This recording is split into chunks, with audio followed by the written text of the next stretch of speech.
Today, guys, I want to explain to you one of my favorite topics is the scriptures.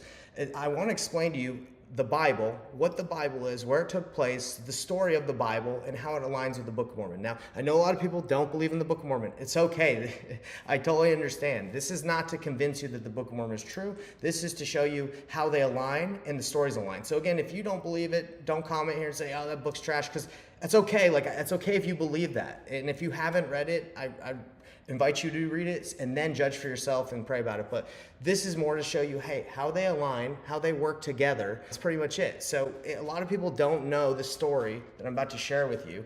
And I'm super excited to share it. So I might have to make a couple of these videos because they're pretty in-depth. And if you don't believe in the Bible or the Book of Mormon or what I'm saying, that's okay. I respect your opinion to believe what you want. I'm just showing you guys how they align. So even if you don't believe, it's like, hey, that's kind of interesting. That's how the book works with the Bible, and that's how what the Bible's about.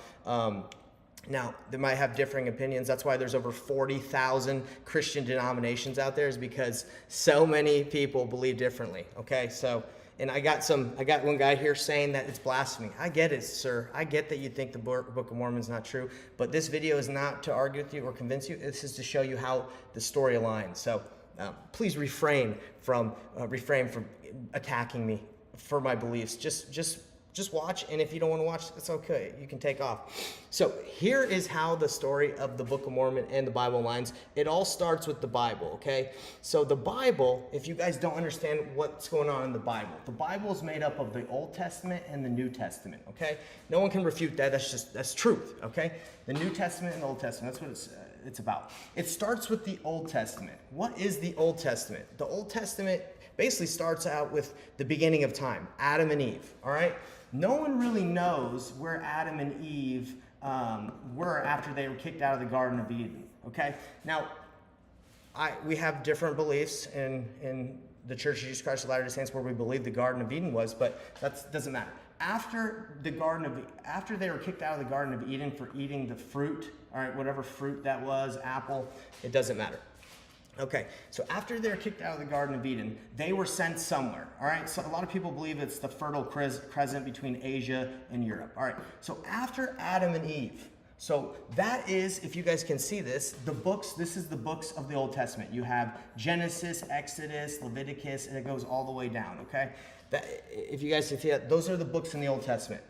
What happens in Genesis, in the very beginning of these books, it talks about the beginning of time when God created the world in 6 days and he rested on the seventh. Okay, so that is, I'm starting with the Old Testament. All right, Genesis, Adam and Eve. All right, as you go down these books, it goes into Enoch. If you guys don't know who Enoch is his city was so righteous it was taken up into heaven. All right, and we believe that eventually it'll come down. We'll see the city of Enoch. After Enoch, there was, Noah, okay? Everyone knows the story of Noah and the ark, all right, the boat. Everyone was wicked, so God commanded, Noah to build the ark with the animals, and he was going to flood the world. So again, we don't really know pre-flood era where Noah, Enoch, and Adam and Eve were, but I'm just going to assume it's somewhere in the Fertile Crescent, all right, for this video. Now, in this time, this is where I'm going to start kind of relating it to the Book of Mormon. Again, if you don't believe it, that's okay. I'm just telling you the story. You don't have to believe it in this video. Go read it. Go pray about it. Anyway, in this story between Adam and Eve, Enoch and Noah, there's the Tower of Babel, okay, or Babel, whatever you want to say. This is going to be my tower, okay, the Tower of Babel. In this tower, this is where they try to build a tower that goes up to the heavens. They try to meet God, or the story is they're just trying to get up there. God confounds the languages of all the people in the land. He confounds them, which means he changes everybody's language, and that's where potentially everybody's language is different in the world, and they all couldn't work together, so they all kind of maybe just dispersed and were like, hey, let's just go with people who speak our language. Okay, this is where the Book of Mormon kind of comes in, and I'm going to explain it later after I get through the Bible, the Old Testament and the New Testament. But it's believed that in the Book of Mormon there's a story of a guy named Ether. Ether, well, the book is called Ether, but it's called the brother of Jared. So the brother of Jared, that's his name, he is in this time period of the Tower of Babel, and he prays to God and says, please don't confound the language of my people. I want to keep the language, and I want to follow you. All right, so God says, hey, you know what? I'm going to change everybody's language, but I'm going to send you to the promised land. I'm going to send you a land that no one really knows about, and it's over here in the Americas, okay? So that is, just keep that in the back of your head. The Book of Mormon is already bringing in the fact that before the Tower of Babel, or during the Tower of Babel, he sends Brother Jared and his people there on boats to the promised land. Nobody knows about the fact that they left. It was supposed to be like that, okay? This is the promised land. No one really knows about it until Christopher Columbus, according to history, right? But we're going to get into that later. So after the Tower of Babel, after Enoch and Noah, there's a flood, okay? There's a giant flood that apparently takes over the whole world. I don't know if it was like the whole world or if it was part of this land. It doesn't matter. All I know is that there was a giant flood, and after the flood, okay, after Noah lands, then there comes in like the later stories of the Old Testament, okay? Then you have Abraham. If you guys don't know who Abraham is, he's the Abraham, Isaac, and Jacob. Abraham sacrificed Isaac, and then Jacob, the 12 tribes of Israel. Jacob changed his name to Israel. I'm not trying to like teach you guys everything. I'm just showing you how the storylines. The Old Testament is a story of after the flood, you have Abraham, okay, Abraham and his family, Abraham, Isaac, and Jacob, the 12 tribes of Israel, the scattering of Israel. What happens later on is Jacob has 12 sons, all right? And later his name is changed to Israel. One of his sons goes to Egypt. His name is Joseph, okay?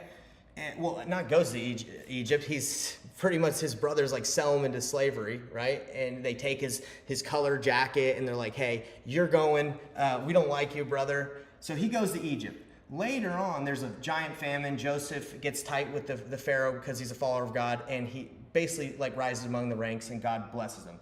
His family that's like in the Jerusalem, like Israel area, I believe, they come to Joseph, not knowing that he's there, and they're like, hey, it's a famine, we need some food. Joseph surprises his brothers and is like, hey, surprise, it's me.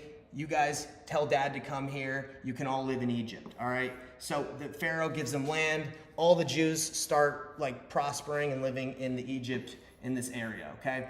Now, what happens with, Leviticus, Numbers, Exodus, that is the story of Moses. Moses later comes down and he liberates the Jews who after hundreds and hundreds of years are like becoming really strong, and the Egyptians are getting a little concerned about how many Jews there are, and they're like, hey, we should probably enslave these people. And Moses is sent by God to deliver them.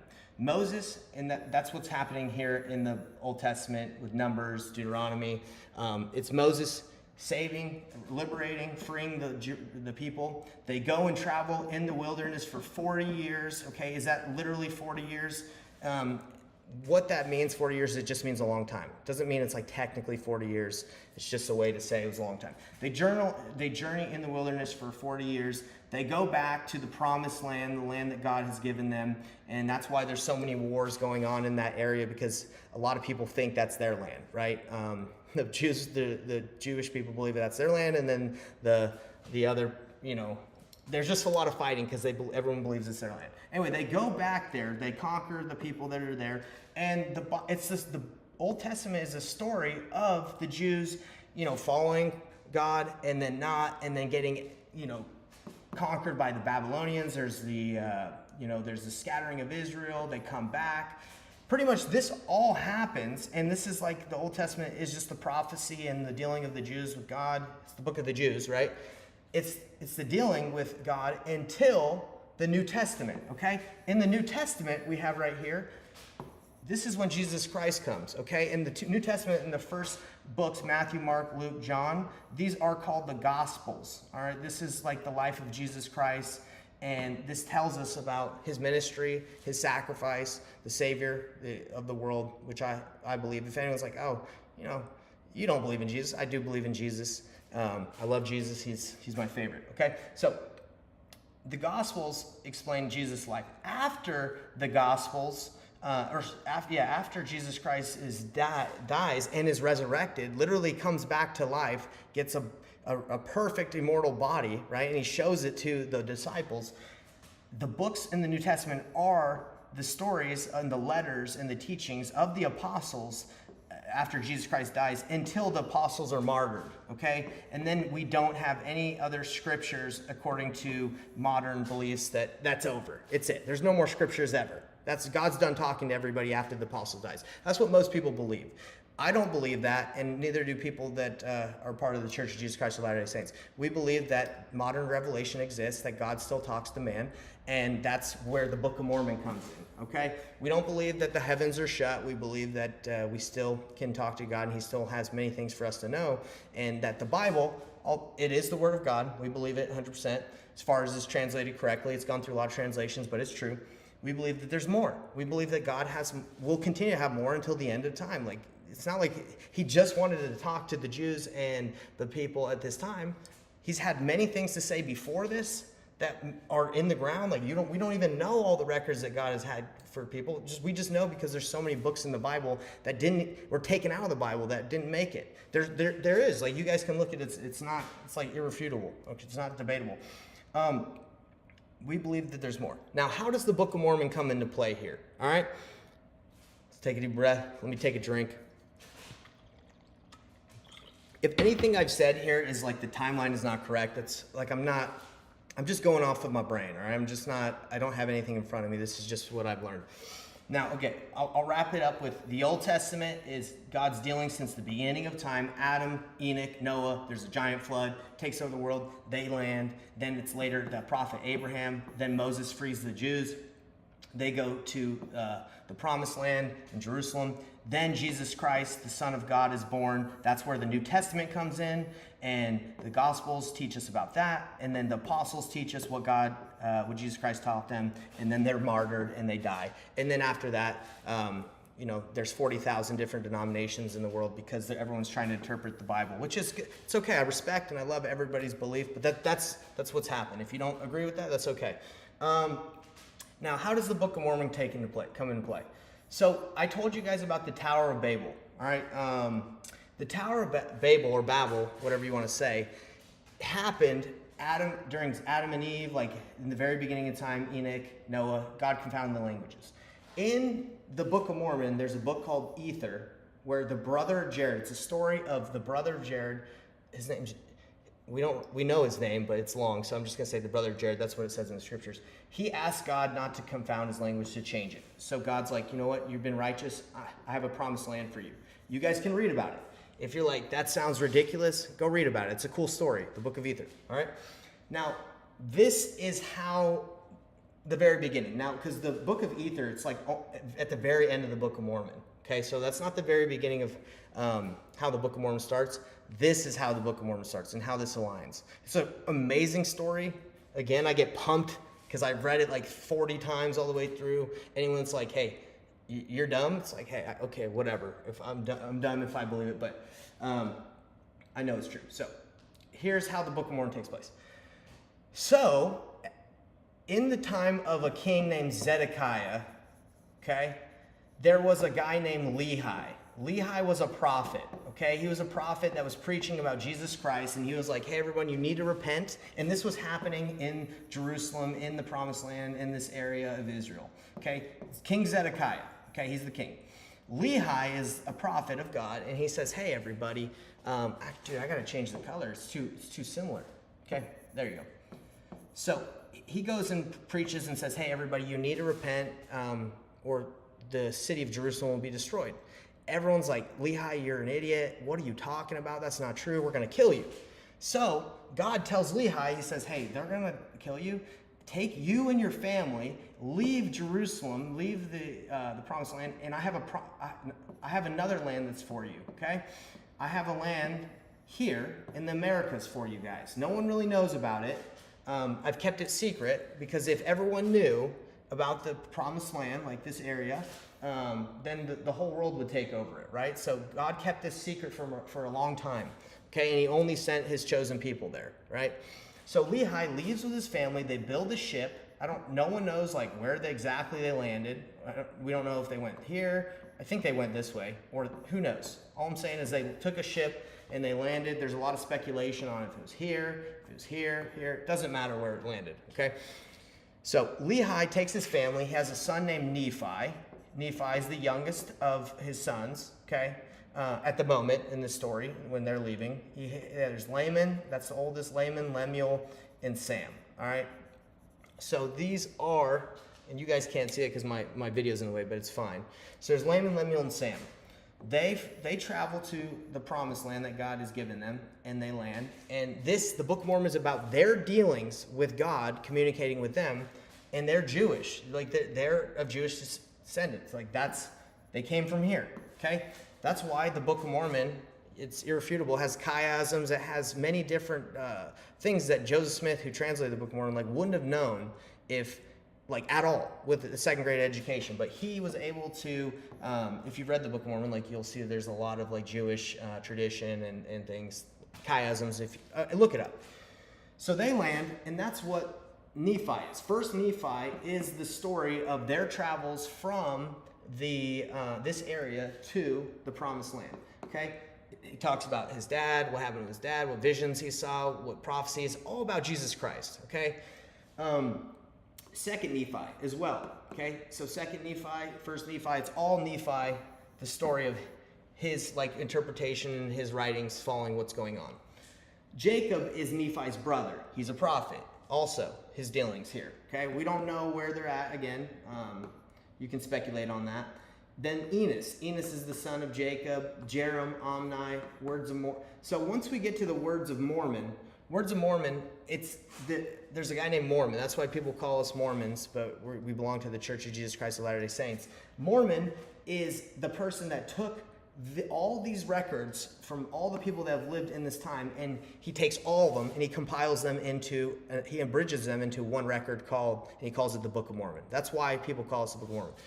Mormons, because Mormon just takes the record of, again, all the civilization, thousands and thousands of years, and he puts it together in a book, and he says, this is what we're going to give you. We're going to put it in the ground because that's what God's commanded us to, and it's going to get discovered later, okay?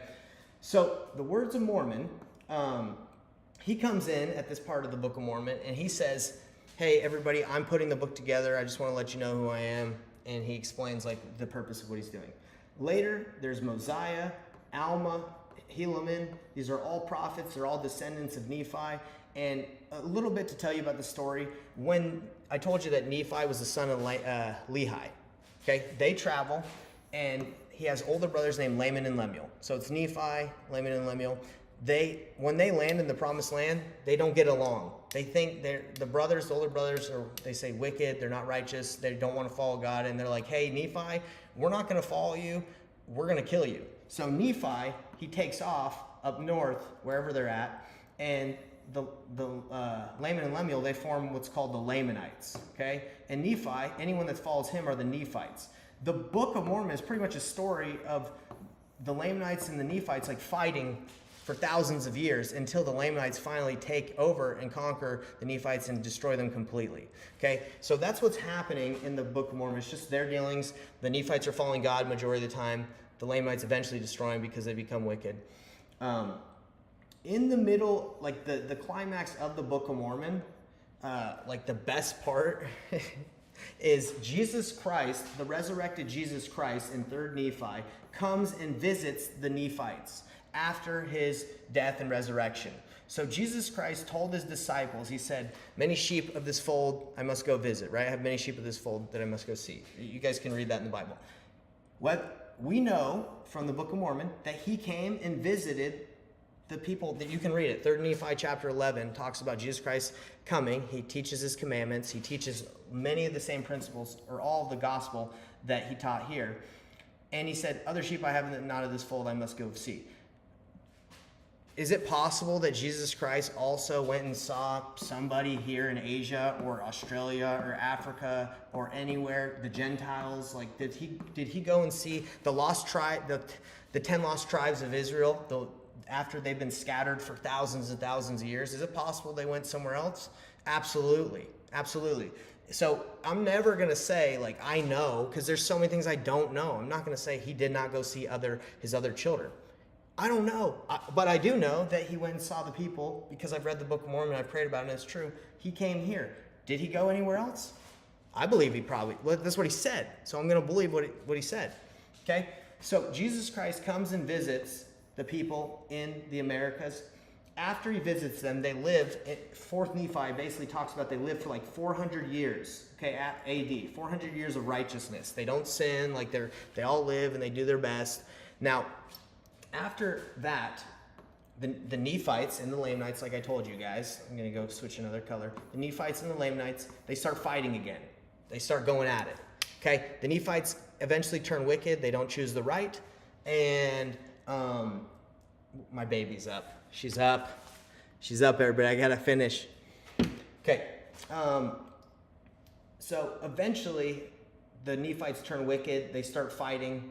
At the very end of the Book of Mormon, Mormon is abridging it, and Moroni is one of the last Nephites. Okay, everyone's been pretty much exterminated. Moroni, the son of Mormon, at the very end, we're right here, is. He's got the plates that his father's abridging, and he's just adding a little bit more records before he buries it.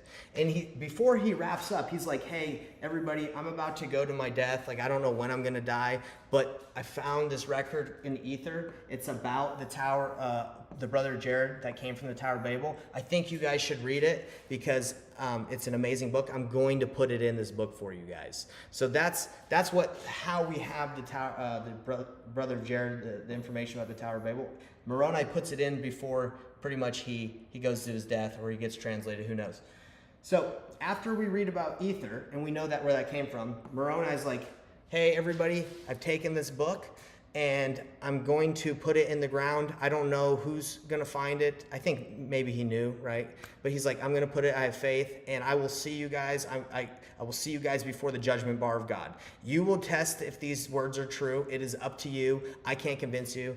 In the last chapter of the Book of Mormon, Moroni 10, he invites everyone to read and pray about it. He says, go through the Holy Ghost. You can know that these things are true. And if you don't believe they're true, like, you will see me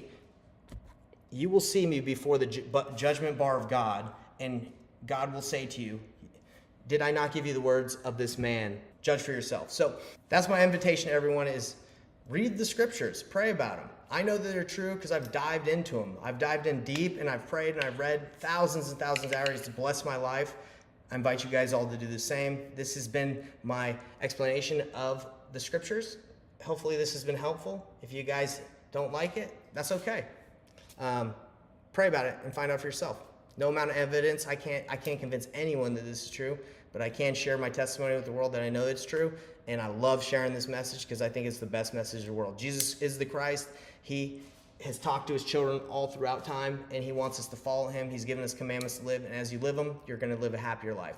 Guaranteed. Promise. Okay? That doesn't mean you won't have trials. Doesn't mean you're going to have issues, but you will be able to